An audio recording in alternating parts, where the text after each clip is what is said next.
السلام عليكم ورحمة الله وبركاته. كم جرتن كبجمتوتا في جالتمتون هردفتون برسارو ماب. الحمد لله أنك كوت نجيني في خنجر الله كبجادا بكير مرس نجو. إجادا وتوتن كيا برم سرا خنا كيستي وانا نسمبر سيسو.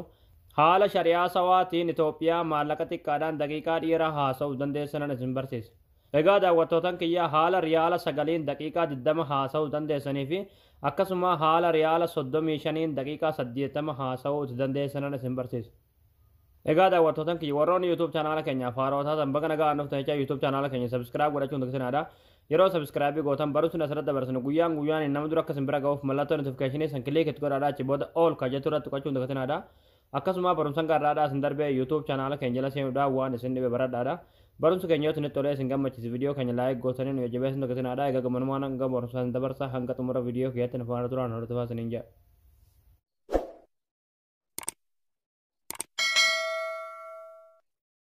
Hayyee daawwattoota kiyyaa maallaqa xiqqaadhaan yookiin qarshii xiqqaadhaan gara Itoophiyaa daqiiqaa dheeraa bilbilachuuf yookiin haasa'uudhaaf. Egaa daawwattoota kiyyaa asirratti waan isiniif ibsu jechuudha. Shari'aa sawaa guutumatu qaba jechuudha. Yookiin shari'aa akka hin seene jechuudha isin galee. Yookiin kan koompitara namaaf kennu akka hin seene jechuudha. Guutumatu qaba jechuudha shari'aa. Amma daqiiqaa dheeraa mijaanaa godhatanii Itoophiyaa haasa'uudhaaf mara saalaa keessanii galtanii. Achi booda asol kanarratti jechuudha. 9 ni barreessanii achi booda gadi ni buutu.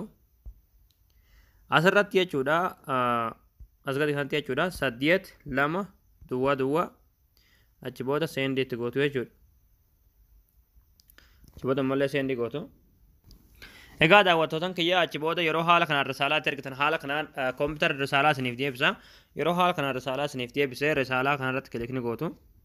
Achi booda haala kanaan risaalaa doolaa barbaadan haasa'uudhaaf isiniif fide jechuudha. Sudaan akkuma asirratti argitan riyaala 6 daqiiqaa 50. Amma biyya biroo dhiiftaniitti Itoophiyaa dhuftan jechuudha gad deemtaniitti. Inni doolaa hundi isinii baasa. Akkuma asirratti argatan Hindii fa'aa, Baangilaadesh, Paakistaan gadi buutan jechuudha. Kun asirratti Itoophiyaan argatu jechuudha.